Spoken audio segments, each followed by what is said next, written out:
Good evening, everyone. My name is Anne Goudsmith, and I'm a member of the board here at the Irish Cultural Centre. And it's so lovely to see you all here tonight. My remit, very much a self-appointed one, is that I am championing Irish writers and Irish writing. And that's what I try to do. So that's the reason for this literary festival. We've had a lovely afternoon of events, and we are continuing tomorrow. We've done a lot of digital material during lockdown, but to see you all out here tonight is really lovely. And on behalf of the board, I'd very much like to welcome you. Tonight we have, one of the icons of current Irish writing, Colm Tóibín. Colm is an award-winning and critically acclaimed author, and to say that he has been a central figure in Irish writing since the 1990s is to state the obvious. He has written 10 novels, he has published 2 collections of short stories, and he's also very well known for his many diverse non-fiction works and for his journalism. Colm's work has received so many awards, they literally are too numerous to mention. I refer you to the brochure that you will have been given on the way in, but I'll just mention a few of the later ones. A lot of these are for sort of lifetime awards. Obviously, he's received awards for individual books too. He's received the Hawthornden Award for Nora Webster, the Kenyon Review Award for Literary Achievement, and the very prestigious Bob Hughes Lifetime Achievement Award in 2019. He's also received many honorary doctorates from the University of Ulster, University College Dublin, University of East Anglia, and the Open University. He's a marvellous ambassador for Ireland. Tonight, Colm is here to discuss, amongst other things possibly, but certainly his latest novel, The Magician. This is a fictionalised biography of the German writer Thomas Mann. It has been described as ambitious, as compelling. The London Review of Books has said, quote, "From one of our greatest living writers comes a sweeping novel of unrequited love and exile, war and family." The Irish Times has described it as his, quote, "the best novel ever." I have read all of Colm's works, I'm honoured to say, and I absolutely agree with that verdict.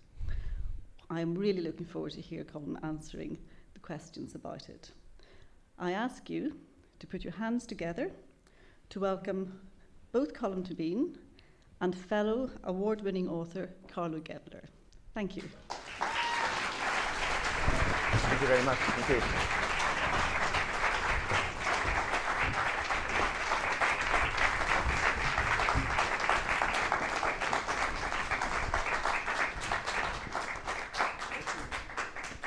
Greetings.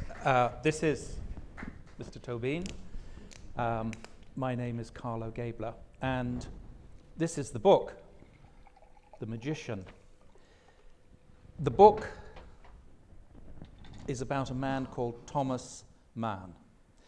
So let's just spend 3 minutes, or possibly 5 minutes. Who was he? Where did he come from? Parents, Lübeck, Munich, children, Katja. Please. Easy peasy. He was born in Lübeck in the north of Germany, close to Hamburg, in 1875. His family went back generations as people in commercial life in Lübeck. They owned warehouses and ships. His father was a senator. His mother was Brazilian. There was a great trade route between Lübeck and Brazil because Lübeck is where it's the main center of marzipan, among many other things in Germany. And so the sugar came from Brazil, and her father was German, but her mother was Brazilian, meaning she was of mixed race. And his mother arrived in Lübeck when she was aged 8 or 9, and she was, an exotic figure among it was a very, rigidly Hanseatic Protestant society in the north of Germany. His father died when he was in his teens, and in his will, a sort of punitive will, said that the business should be wound up and many guardians should be appointed for his children. And his mother moved to Munich, of course, which was a very different world, a much more cosmopolitan and open city. And Thomas Mann, he published his first novel when he was 26, the novel called Buddenbrooks, which really made his reputation, which is the novel that was in the Nobel Prize citation of 1929, was named as the book on which his reputation mainly rests. But I mean, there were obviously other books he wrote later. In his late 20s, he married a woman called Katia Pringsheim from an assimilated Jewish family in Munich, tremendously wealthy, bohemian and independent-minded. And they had 6 children. When his diaries were published, his will said, published my diaries 35 years after my death. Then he changed that, you can see it, 25. And his diaries really changed the way he was seen, because his erotic dreams are all over the diaries, and his erotic dreams were about young men. And that certainly changed the way his books were seen, because, of course, those erotic undercurrents are in many of the books, and they really surface in Death in Venice. His wife published her memoirs in her early 90s, and she says that Tommy, she calls him, and herself, they went to Venice in 1911, and yes, he did. Death in Venice is about a German writer going to Venice and seeing a beautiful boy on the beach and being beguiled by him. And that this, in fact, had happened the year before the story was published, that Tommy and her went to Venice, and he could not, she just said he could not stop looking at this boy. So that slowly after his death, it was learned just how much of his life, and indeed of his dream life, or his repressed life, had gone into the books. In 1914, he got fired up, suddenly this quite conservative and conformist and quite apolitical figure, got fired up by patriotism, he became a Prussian militarist almost overnight, and he wanted bloodshed, and he went insane, and he stopped writing the novel he was writing, and for 4 years he wrote essays and articles which really barely able to read now, including a book published called Reflections of a Non-Political Man, and proving, if you ever need proof, that novelists cannot think and must not try, and that it's an attempt to write a book about what it meant to be German, with German roots and German philosophy and German music, and what it meant to be an artist in Germany, and it's filled with Nietzschean nonsense. And luckily it came out at the end of the war, and luckily no one noticed it much. It's just been reissued in case you want to see how, you want to cheer yourself up thinking, I know my thinking isn't great, but it's not as bad as this thinking. But the great thing was that after the war, he changed. He was a monarchist during the war, and he became a Democrat. And then under pressure, he became an even greater Democrat. His 6 children, especially the first 2, were wild and sort of wonderful in the German 1920s. They loved being photographed and written about, and one was a writer, the other was an actress. They were both homosexual, and they became, for certain years in the 20s, even more famous than their father. And eventually, in 1933, he did not come back into Germany. He was outside the country in 1933, and he didn't come back in, and he wandered in Switzerland and France, ending in America in 1938, living in Princeton first, and then living in California. And he became very close to Roosevelt. He made speeches throughout the war, which must have amused some of people who remembered him in the First World War, called The Coming Victory of Democracy. And as many as 6,000 people in places like Oklahoma would come to hear him, which is an extraordinary idea considering the sort of anti-German feeling in the country. But he represented something that rose above all that. And once the war was over, he had outworn his novelty value in America, which anyone who's ever been in America knows is always a danger, and so he outwore his novelty value, and his anti-fascism had been rather too vehement for the McCarthy people, and he was interviewed by the FBI about being a communist of all things, and he left the country in 1952, and he went back to Switzerland, and he didn't help his situation by when he went back to Europe in 1949. The Americans implored him not to go into the Eastern Zone, which became East Germany, and he said that he didn't see that he lived in language, and his language was not divided. And he would go where he wanted in his own language, which they said, well, there are political prisoners in your language in that case. There's no free press in your language in that case. But he decided he would nonetheless go into the Eastern Zone, and that didn't really make the Americans very fond of him. No. After 49, and he died in 55 in Switzerland. I'm delighted that he was known in the family as Tommy. That really changes everything for me. We'll talk about the technique, but before we get to the technique, one of the things that the book is about is the way the secret, private, turbulent, often erotic but not necessarily erotic energy, which is covert and hidden, is catalyzed, and it's harnessed and it's made to drive art. And there's, which we were discussing in the green room, there's a passage in which we see both Heinrich and his brother involved in this transaction.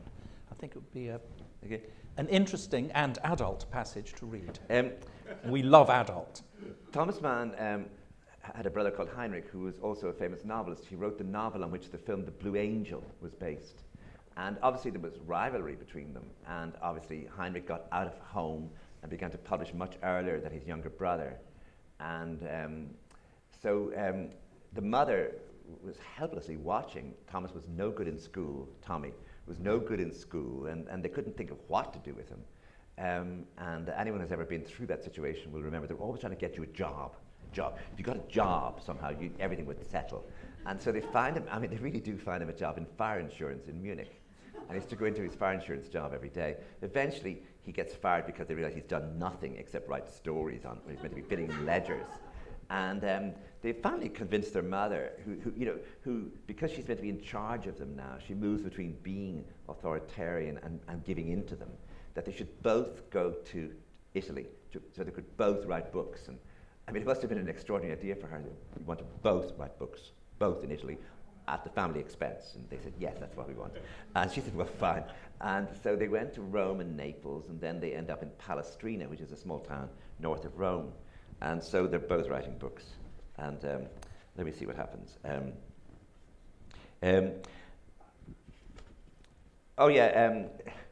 Heinrich has told his mother that Thomas's writing, especially his poetry, is awful.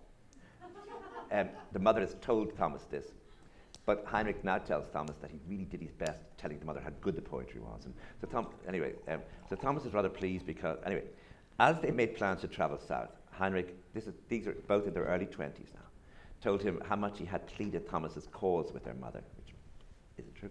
He said that he had told her he admired Thomas's poetry. Thomas simply thanked him. He liked the idea of traveling with someone whom he could not trust completely. It would encourage him even more than usual to share no secrets.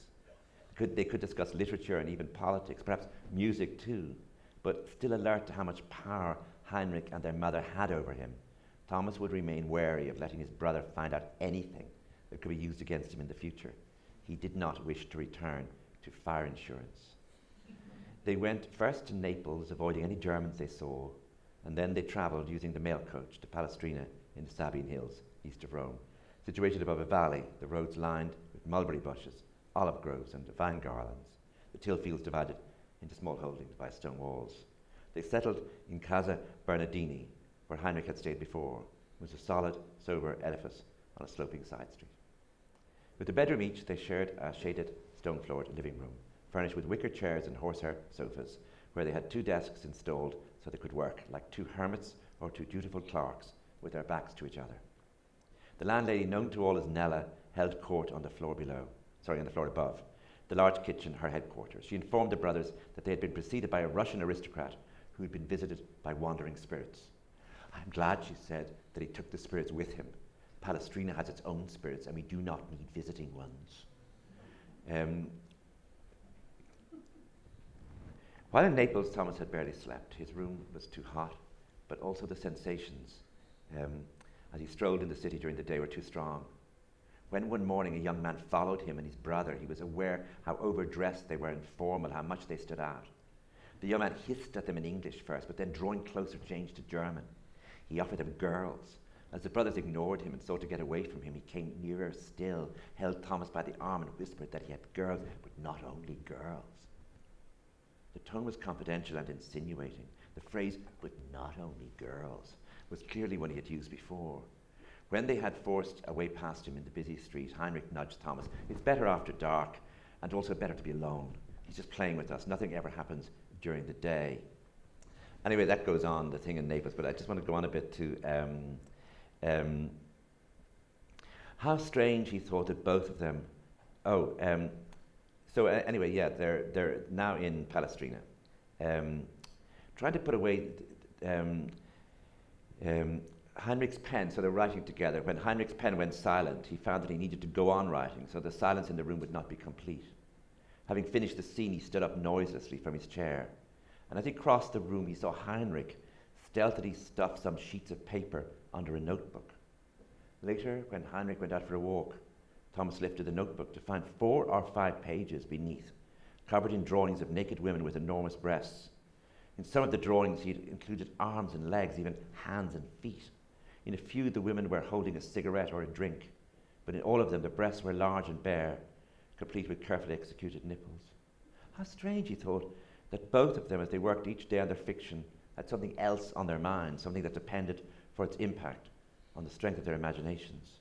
He wondered if his father, as he made deals, as he visited the bank and sought to find partners for investment, had been really thinking all the time about more private matters that quickened his breath. Fantastic. When I read that passage, it reminded me of Chekhov's The Lady and the Lapdog.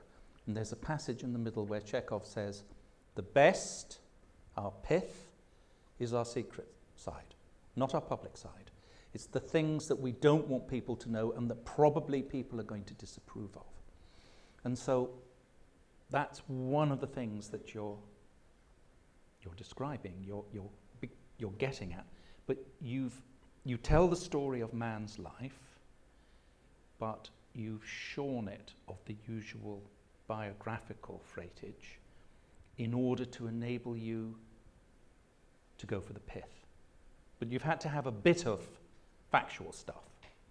So how did you process this incredibly rich biographical tranche of material, extract what you needed and jettison the rest? Apart from with difficulty. Sometimes you get something tiny. For example, when Heinrich Mann, when he died and they went just to clean out his apartment in Los Angeles, they found those drawings. And Thomas Mann in his diary muses on that idea. This is what Heinrich was doing. And so that's a fact. In other words, I get a fact like that, and then I can put it backwards into, that it happens a number of times in the book where this is what Heinrich is doing. But, I'm interested, I suppose, in creating an illusion that you're in his life and that you have his feelings and that you're experiencing his experiences. In other words, the style is maybe called third-person intimate, where it's in the third person, it's Thomas, it's he. It's not voice, it's not I, it's he. And that should be distancing, because it's he rather than I, but it isn't. If you watch someone as I in a novel, it's a sort of performance. They're sort of giving you something from them to you as someone other than them. But if you do he enough and put enough detail in, the theory is that you begin to get the reader to move in close to the character's own consciousness and own experience of life. And you create that illusion then that this is the life they're living in real time. So the only method I could use here was the biographical chronological one of, this happened and then this happened and then this happened, because he doesn't know what's coming next. And therefore you can't know that either. Mm-hmm. And so you experience it as he does. So that's the illusion. The effort is made is that you experience life as he does. And so therefore, sometimes if a war breaks out, and the First World War, say, you have to be really set it in time. And you can't always integrate the breaking out of a war with the scene. Sometimes you need to be very clear with the reader. This is what happened then, in that summer. He did not imagine, so that you've got to actually sometimes interject, but not interject as the author necessarily, but as a thing that he might have thought later. But I found as I was doing that I cut a lot of that I would do it just to be sure that it was there, and I was clear myself what the date was, what the year was, the month. And then as I read the book over, and luckily the pandemic gave me a lot of long days and nights for this, where, you know, I could concentrate on reading the book in real time and over 2 days. And I would cut a lot of those paragraphs just to get the thing much closer to right in the, as you say, in the parts of his mind that he was not willing to share and that he was uneasy about from childhood. In other words, he's one of those children that has a huge imagination, and he's not sure, age, say, 10, that he's actually not about to take over his father's business very soon, or that he's not about to win a battle as a knight in some medieval competition, or that he's not his mother's maid and he's rooting around in her drawers, in her cupboards. So that he's not sure any of these people, but he knows the only thing he must not do is share any of this with anyone, because if anyone finds out how unstable these dreams of self are, that they won't like him or approve of him. So it begins in that over imaginative child, and then moves into the idea of loss, because when his father died, it wasn't just the death, it was the winding up of the entire enterprise. That in the streets of Lübeck growing up, he was a young prince. Everyone would have seen him and known who he was. But in Munich, when they went there, he was nobody. Nobody knew who he was. And his nose up against the window of a great number of things in Munich. And that loss made its way into that first novel. In other words, in Palestrina, as he's working out of loss, and he's attempting to rebuild over 4 generations that family of his that has been effectively wound up as a family. And so he's going into intense detail over things that great-grandmother said, or the slow death of a grandmother, down to himself. And it's interesting, you know, because he comes from a family of 5, what he does when he gets down to his generation, he wipes out his siblings, which again is straight out of a folk tale, the first thing you want to do. You know, I mean, I come from a family of 5. I'd give anything to wipe out the other 4. You know, and, you know, just me. The grapes are all for me. You know, and nothing is to be divided. And no. But so that, and I actually did that in a novel at one point. But he does it really well in Buddenbrooks, where it's just this pale, complex, unhealthy child, Hanno, without having the problem of dealing with brothers and sisters and stuff. So, but you know, it's the loss that he cannot reconcile. That there's a huge amount of unresolved experience that he's gathering and gathering. His sexuality is unresolved always, and his politics are unresolved. I mean, his relationship to Prussia, his relationship to sort of the idea of a great sort of German culture, which he's part of. All of that sometimes looks like a great sort of ruse, a great excuse, and yet he seems to believe it sometimes and not other times. You can never pin him down with his beliefs. So that his private life is immense, and his public life is a sort of effort to seek plausibility in any way he can. And I think the novel is uniquely placed for this, where you can show what someone is thinking or what they have been thinking. And you can give them another thought that seems to go against that. And then you can show what they're doing and saying. And you can see the great distance between these things. In a novel, you can actually, in this one page of a novel, you can actually dramatize the gaps between public life and private feeling. Yeah. So you're able to show that he is this sort of great sack of unresolved and competing feelings and emotions and dreams. But what it also does, it tells you a lot, but it gives you a lot more pleasure than reading a standard biography.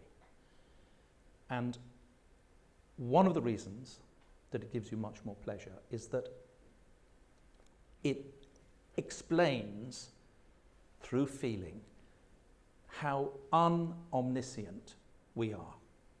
When we are in the moment, we just have a little bit of information. We're just looking through the slit of the pillbox.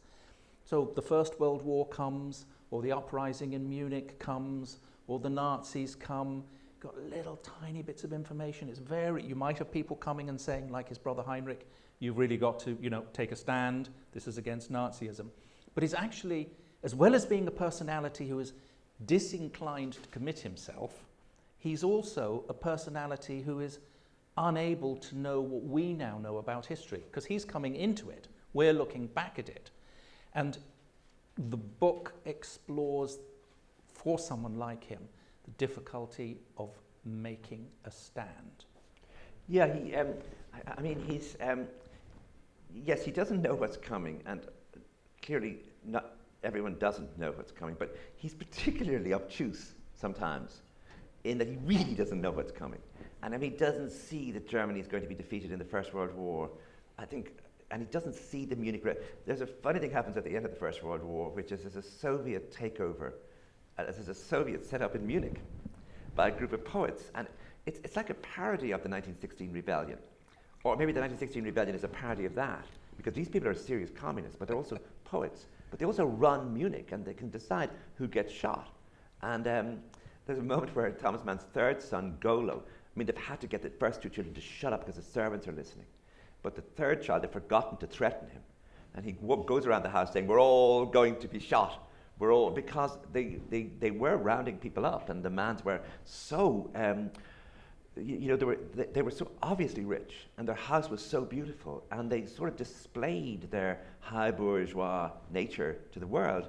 In the 20s, if the Manns went to the opera, their chauffeur was waiting at the bottom of the stairs, very ostentatiously, and he had her fur coat and his opera cloak and their beautiful car outside. I mean, they lived like that, and so he certainly didn't see Hitler coming, and he didn't know what to do because, and I had to really think about this, where he's writing in German, so he's writing all the time. He writes every morning, and the sentences, it becomes clear after 1933, 34. Are never going to be published in German, in the language they're written, the words. There's no place they can ever appear. And it's hard if you write in English to imagine this, because you always think, well, there'll be some little place where English will be printed. But this will be nowhere. And his brother, who had no audience really out in English, was going to lose his audience completely. But Thomas Mann was only going to have it in some translations. And he couldn't face this. I mean, in 33, 34, 35, he would not denounce Hitler enough for his books to be taken out of the bookshops in Germany. His books were not burned in that initial fire. His son's books were burned, his brother's books were burned, everyone else's books were burned. He was spared as some sort of special figure. And he kept that special relationship, which was strange, because he himself could not go back into Germany. But his books were in the bookshops. And then in 36, he denounced Hitler, and then no one really paid any attention to his first denouncement. So he wrote a big second one, and he got publicity all over the world. I mean, it was a sort of Sally Rooney moment. He found it very difficult to commit himself, didn't he? He was, well, first of all, he thought it wasn't his place, or it was something that people like him didn't do. Secondly, he thought he had an understanding that there were different Germanys. There was the bad Prussian Germany, there was the bonkers Weimar, and then there was real Brothers Grimm, German, Fabula, pith Germany. And that's what he was committed to, and that would outlast the other two. It would all somehow be all right in the end. Yeah, that came to him at its most pure in the form of music. And really all his life, that was something that he wrote particularly well about. In Buddenbrooks, the family is commercial, they're hard-headed, they make deals. The senator wants more exquisite things in his life than his father, grandfather did. So he marries this wonderful woman from Amsterdam who brings her violin, and all she cares about is music. And music unsettles the family. It brings in with it a sense of decay, a sense of something wrong. And that is one way of symbolizing the decline of the family. And he does this really, I think, throughout his writing, where there's a moment in his novel The Magic Mountain where they get a record player up into Davos in a sanatorium, and this record player, they have all these records, and one night they're doing a seance, and someone says, can you find Valentin's prayer from Gounod's Faust? And it's in the wrong, no, it's in the other room, but if someone's put it in the wrong sleeve, and by magic they have it, and they put it on, and as they play it, Hans Castorp, who's the protagonist, his cousin Joachim, who's dead, starts to materialize in the corner of the room. It's the most extraordinary moment where the music has brought in the magic, and the magic has brought someone back from the dead. And he loved dealing with music in that way. And in one of his last novels, Dr. Faustus, the 20th century composer Adrian Leverkühn has made a pact with the devil. And his music has danger in its notes. There are certain chords that should be forbidden. He goes on about church music forbidding certain chords. And he was aware then that, he thinks about one of those nights where they came down the steps of the opera in some year like 1923. They were not affected by the inflation because they had American money from the sale of books. And was Hitler, there was always a crowd watching them with a mixture of distaste and wonder, all the rich people coming down the steps. And one of those nights in Munich, in one of those years, was Hitler watching? Did Hitler's eyes lit light on him and his wife? Because of course Hitler loved Wagner too. And he had to deal with that idea, that the 19th century symphonic form brought with it, all you have to think about, the drums, the clarinets, the wind, the whole orchestra blaring up, suggesting at the Ninth Symphony about man and what mankind means and joy and hope. But that coming to as a way of unsettling the spirit, that the music itself was so wild and open to change and so stirring in its tones that it could stir emotions. And once you stir emotions, they can go in any direction without you being able to control them. And of course, if you think about this culminating in Mahler's big symphonies filled with bangs and slow movements of stillness and everything being unstable. And that instability made its way into creating levels of emotion about the fatherland and about the future and about 1,000 years. And it drove people mad. And it poisoned people, such as Hitler and his people. And on the other hand, with Thomas Mann, it gave him energy. But he had to realize that same source for his energy did terrible damage in other ways. So he wrote an essay called Hitler, Our Brother. And that was about attempting to see this idea of culture, the thing that was in the earth, the rootedness of German culture, really could affect people in many different ways. And he spoke to Roosevelt about this idea, that it wasn't just a small thing, a small part of Germany that had gone completely crazy and had become fascist, that it was something in the actual culture itself had emerged and had poisoned things. But it was actually under the ground in Germany, and it was in every soul in Germany. Just some people had managed to evade it, but that some people were susceptible to it. And this had huge political ramifications as the war was being won. Mm. Yeah, Jung used to talk about the blonde beast that had been somnolent and was woken up like a giant that slept under a mountain. It came out. Which, of course, Wagner is filled with that idea of that something is asleep, and if woken will. And so, I mean, this is a book about a man who, with, among other things, with some difficulty, finds his way to some sort of political engagement. He might be qualified, and the book is concerned with the struggle. Did you choose to write this book now in 2021 because we are once again in a moment when that which we thought disappeared in the late 40s has returned? I started planning the book in 2005, and when I was in Los Angeles for the first time, the only thing I wanted to see there was Thomas Mann's house, and I knew why. So I've been planning it that far back, but I did a lot of the writing as Donald Trump was rising. And so I was one of the people, I'm perhaps alone and ready to confessing this, that I did not think he was ever going to win anything. I thought he was ludicrous. And we are all Thomas Manns. And so that idea of when he won, trying to work back, how did that happen? When did it begin? What are its roots? And what are its implications? So that I was writing all that. There was a funny moment when I was reading the book over, just changing things and cutting things. I came across a thing. I was trying to find an image, just a disconcerting image, when Hitler came to power first, as to how things were. And I was trying to work, instead of saying they were all afraid, I was trying to think of something that had frightened them. And wrote a sentence, but without really putting any thought into it. Oh, and the post slowed down. I thought that was good, the post slowed down. I mean, like who's reading my letters? And when I was reading it over, the post had literally slowed down in America. And I was in Los Angeles, and something had been sent to me from New York, and it really should have arrived. And the person kept ringing up saying, why isn't it there? And then it appeared in the papers that Trump had appointed a new head of the post office who declared openly that he would slow down the post. And it was an amazing idea that he would slow down the post. And of course, post became this huge thing in American politics because it was the postal vote that won the election for Biden. So the post, who controlled the post, was who controlled the election.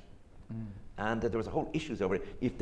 If ballots arrive late, what will happen? Can the post office delay them or hurry them up? And so the politics of the post became, but I just had it as a little sentence. And the issue was, will I take it out?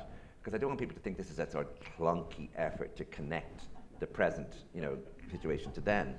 And I thought I'd just leave it in as a tiny little clue. But I didn't mean it when I wrote it. I didn't know when I wrote it what it would come to mean. Except Jung would say you did know what was coming around the corner. Jung would, Jung. Remember, intuition is the fourth of the cardinal virtues. Jung would certainly, he'd have said you were on the money.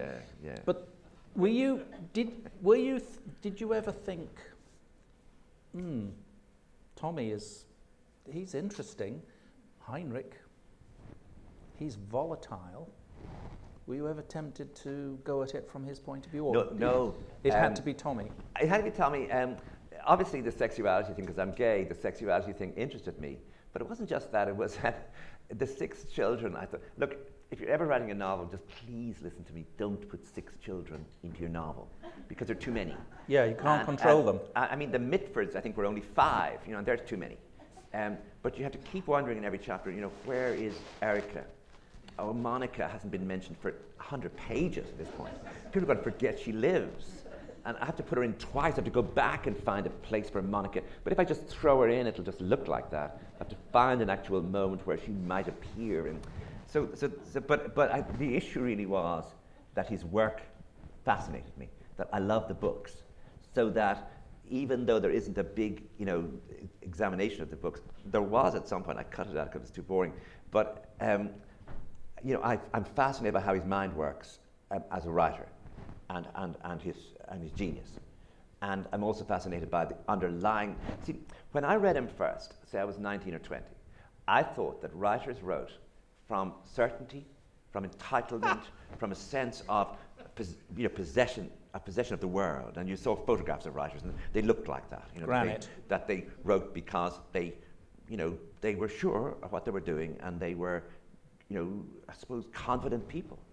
And then I read a biography of Virginia Woolf, and I realized, oh my God, look at her. It's all anguish, it's all pain. It's the pain that makes the book, and the amount of suffering she went through as she was working. And also in something like To the Lighthouse, how she puts that golden summer that's lost to them now because her mother's dead. She brings it back to life in full. So I became interested in that idea that actually it was the opposite to confidence, the opposite to entitlement, and the opposite to stability that created work. And in man, I think you find this almost more than anybody else, that the amount of unresolved experience, of unlived life, of almost unthought thoughts, that the amount of things that are the amount of energy that's moving underneath his mind, or in some parts of his mind that he doesn't have full access to. So it is as though his books become ways for his dreaming to get into substance. Is that connected with his occasionally conspicuous failure as a parent? Everyone as a parent is conspicuously a failure. Not me, sir. No, but I'm going to tell you something.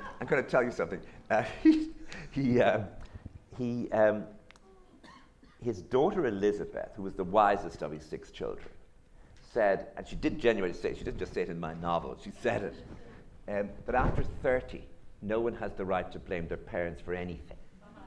And I think that's great. But after 30, no one has the right. Anyway, that you know, he began to have children in the early years of the 20th century, when the notion of fatherhood or parenting, those concepts really didn't exist. And there were a lot of servants. There were moments where Stephanie's wife, I mean, they're in Venice in 1911. How come? Because they're left servants in charge of their children. They're governesses. And you know, it's not as though this notion of hugging, hands-on father existed then. And his own father wasn't like that. But yeah, you're right as well, however, that his children, whatever went on, there were a number, especially the three boys, really resented him in all sorts of ways. Be quiet, Daddy is writing his book. You know, and there's one moment later on where there's something going on in the garden and his children are grown up, and his son Golo just turns to him and says, "Oh, you want us to be quiet again so you can write your book?" And there's a sense of them with the sort of seething rage they feel against him.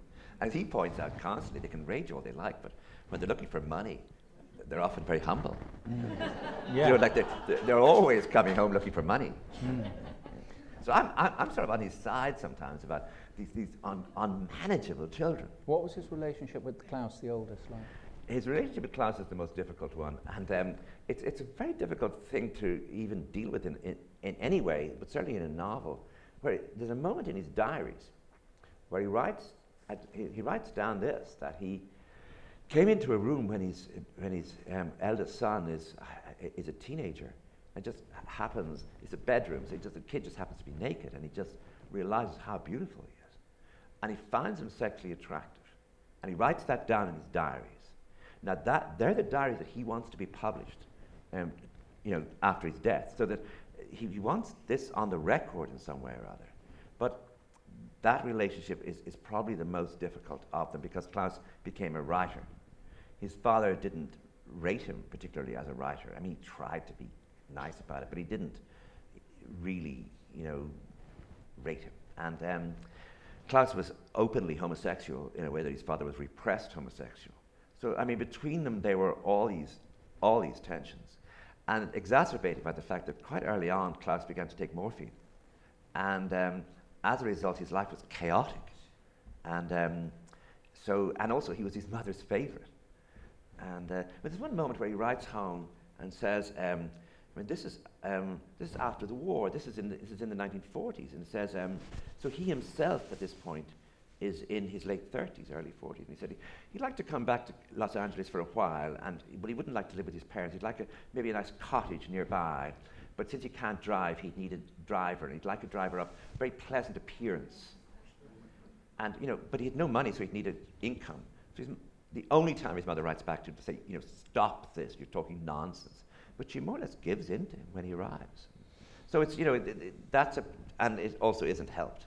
I mean, if you're trying to tell this story by the fact that Klaus commits suicide in 1949, and that puts an end to that, and so that's, I mean, when you talk about him as a parent, that business of him as a father to Klaus is, I think, tragic and disastrous, and is I think, entirely Thomas Mann's fault.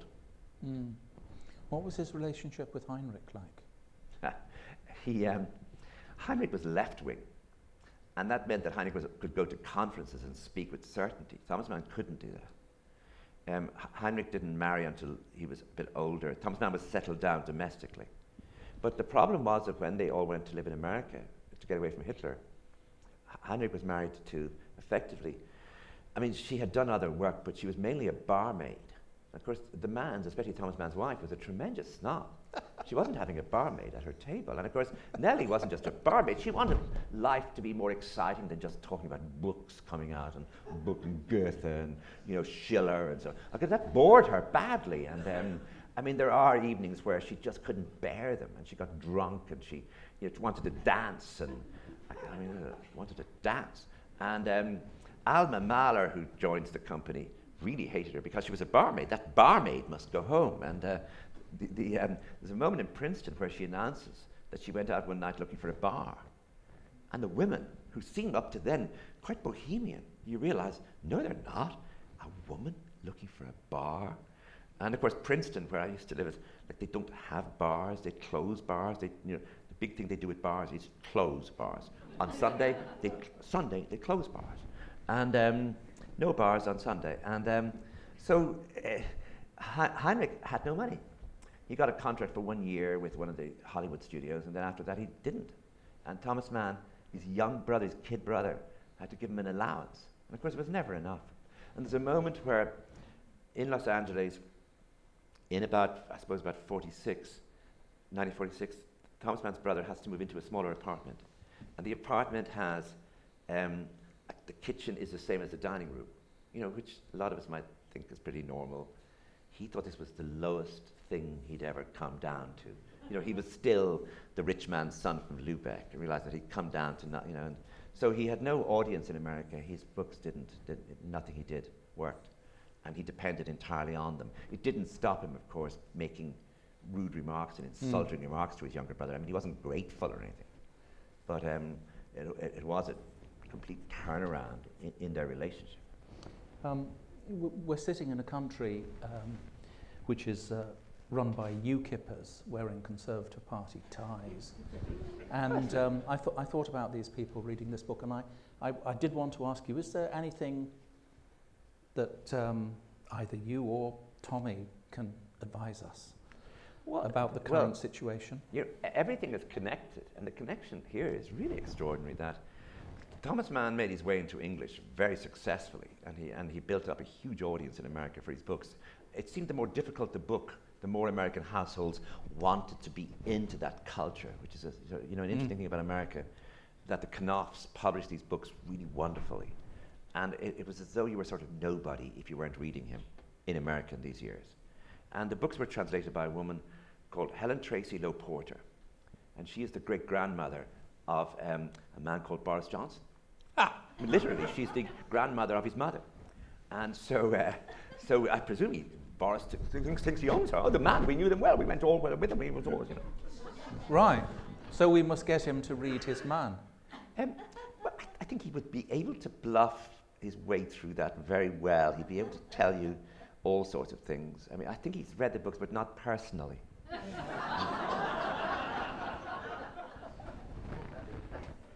Excellent.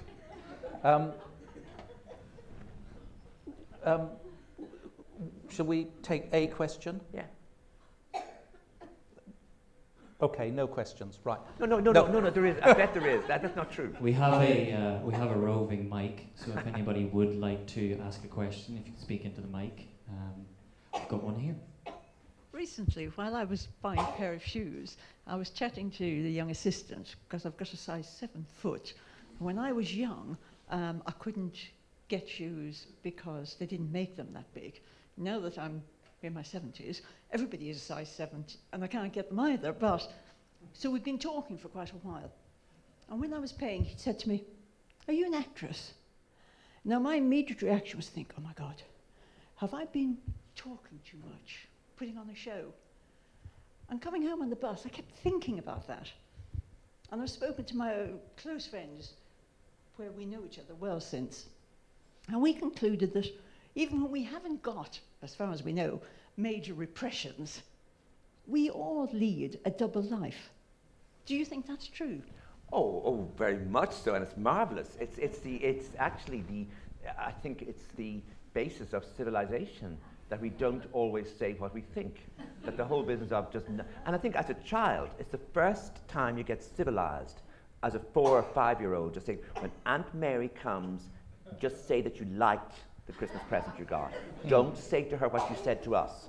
And you think, okay. And that learning, that first thing of dissimulating, is the beginning of the end of barbarianism within the infant. And, not blurting out. And, I remember a psychiatrist saying to me that the most important thing to have is as many unspoken thoughts as possible. And, but of course you can bring that very far. Yeah. Well, Mr. Mann had many unspoken thoughts.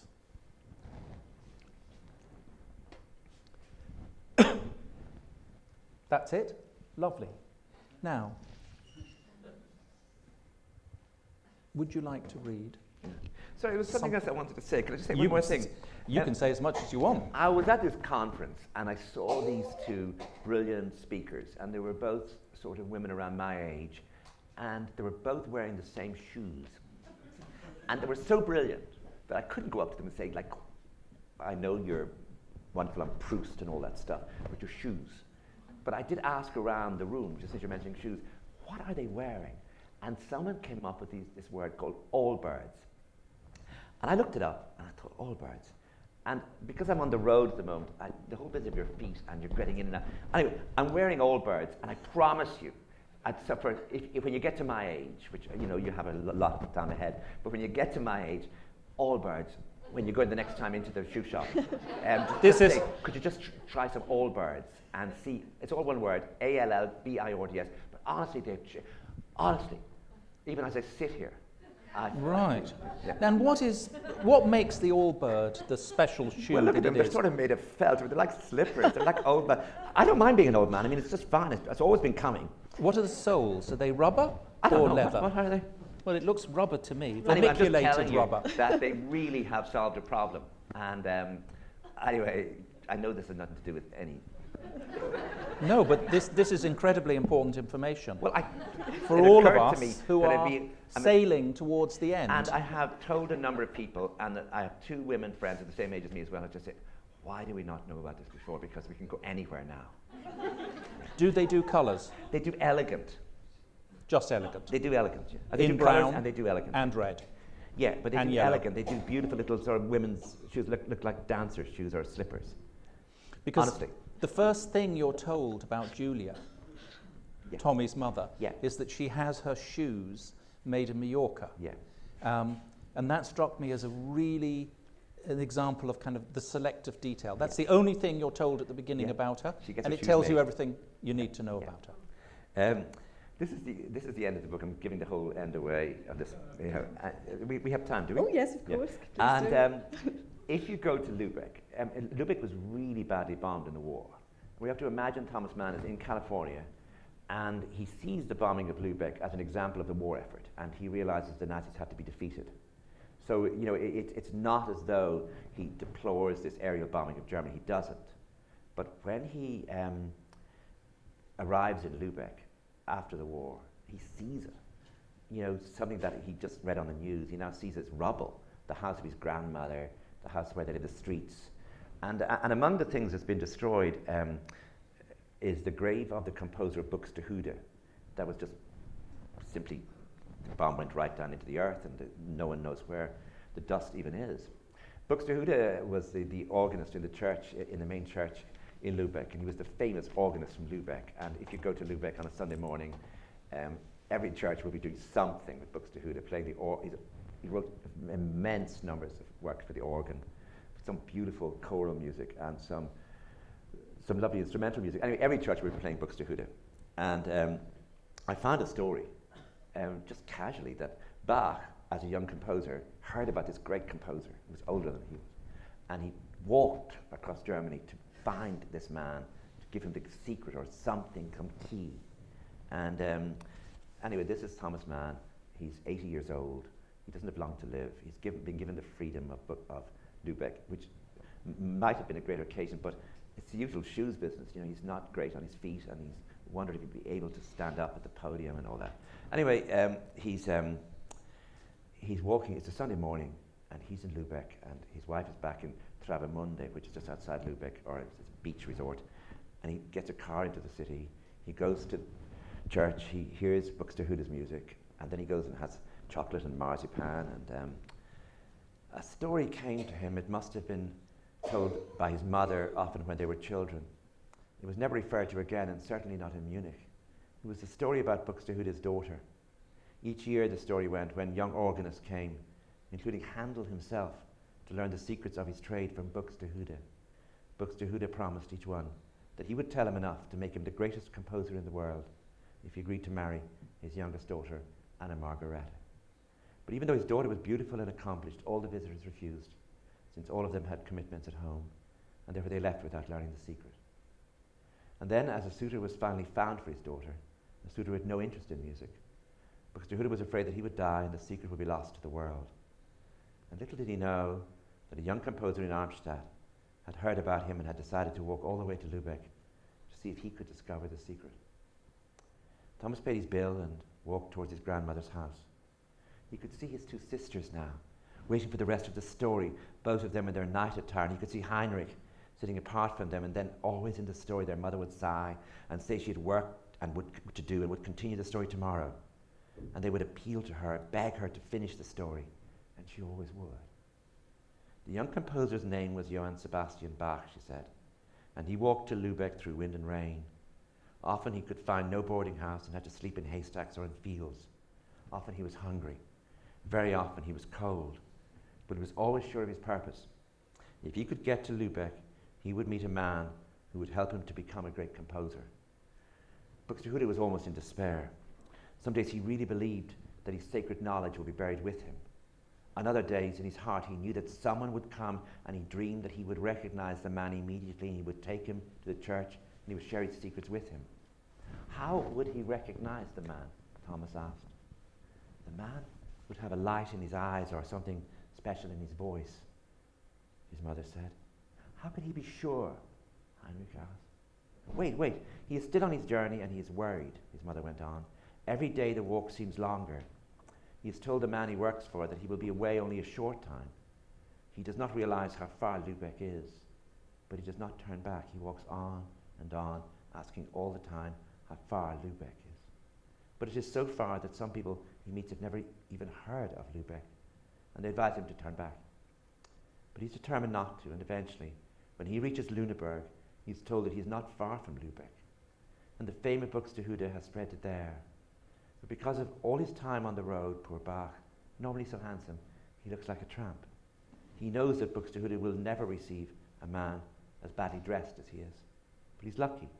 A woman in Lüneburg, when she learns of Bach's plight, offers to lend him clothes. She has seen the light in him. And so Bach arrived in Lübeck. And when he asks for Buxtehude, he is told that he will be in the Marienkirche, practicing the organ. And as soon as Bach steps into the church, Buxtehude senses that he's no longer alone. He stops playing and looks down from the gallery and sees Bach. And behind him he sees the light. The light Bach has carried with him all the way, something glowing in his spirit. And he knows that this is the man to whom he can tell the secret. But what is the secret? Thomas asked. If I tell you, will you promise to go to bed? Yes. It is called beauty. His mother said the secret is called beauty. He told him not to be afraid to put beauty into his music, and then for weeks and weeks and weeks, Buxtehude showed him how to do that. Did Bach ever give the woman back the clothes? Thomas asked. Yes, he did. On his way home, and on our piano he played music for her that she thought came from heaven. Some windows Thomas saw, so he's walking in Lübeck now. In the old family house, the house of Buddenbrooks, were boarded up. The mayor had promised that the whole building would soon be restored. Lübeck, it appeared, was proud of it now, the house that had given life to a book. Thomas, as he stood in front of it, wished he could ask one of the others, Heinrich, Lula, Carla, Victor, they're his siblings, if they too remembered that story about Buxtehude and Bach. It had not come into his mind for years. Maybe there were other stories that he would remember, long forgotten ones, that he'd heard in the company of the others who had also lived in this house, and who now had moved out of time towards a realm whose boundaries were still unclear to him. He glanced at the house again and walked through the city towards the car that would take him back to Travemünde, where Katja would be waiting for him.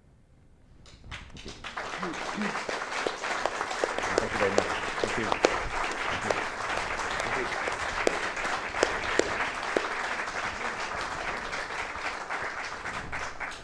Can I just say how amusing it is that after this fabulously learned, erudite conversation between these two giants of Irish literature, they end up talking about Colm Tóibín's shoes. It's all about the shoes. I also just want to add one thing, and that was that I had very high expectations for this evening, with Carlo's interviewing skills and Colm's talents as an author to talk about The Magician. But I just want to say that those expectations have been exceeded. Thank you, Colm. Thank you, Carlo. Thank you very much. Thank you. Thank you. Thank you.